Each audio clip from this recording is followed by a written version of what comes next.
YouTuber Savukku Shankar அவர்கள் காவல்துறை உயர் அதிகாரிகளை பத்தி தவறா பேசிட்டான்னு சொல்லி அவரை கைது செஞ்சது நம்ம எல்லாருக்குமே தெரியும். அந்த வகையில இப்ப அவர் நீதிமன்ற காவல் இருக்கிறது நமக்கு எல்லாருக்குமே தெரியும். அவர் நீதிமன்ற காவல் இருக்கும் பொழுதே காவல்துறை அதிகாரிகள் அவர் தாக்கப்பட்டார்கள் அப்படின்னு சொல்லிட்டு அவருடைய வழக்கறிஞர் அவருக்கு மருத்துவ பரிசோதனை தேவைன்னு ஒரு பெட்டிஷனை போட்டிருந்தாரு. அந்த வகையில நீதிபதி அவர்கள் இந்த பெட்டிஷனை விசாரிச்சுட்டு அவரை மருத்துவ பரிசோதனைக்கு உட்படுத்த சொல்லி ஒரு ஆர்டரையும் போட்டிருந்தாரு.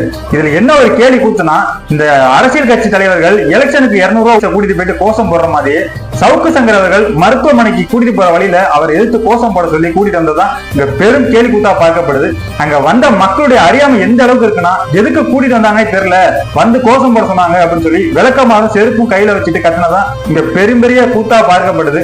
உண்மையிலுமே இதை நினைச்சு மக்கள் எந்த அளவுக்கு அறியாமையில் இருக்கிறாங்க அப்படின்றத நினைச்சா உண்மையிலுமே தமிழ்நாடு எதை நோக்கி போயிட்டு இருக்குன்னு தெரியலங்க. சவுக்கு சங்கர் அவர்கள் தவறு செஞ்சாரா இல்லது அவர் சரியா பேசினாரு அடுத்த விஷயம். மக்களை இந்த மாதிரி பயன்படுத்துறது ஒரு மிகப்பெரிய தவறு. இது மிகப்பெரிய சட்ட ஒழுங்கு அப்படின்னு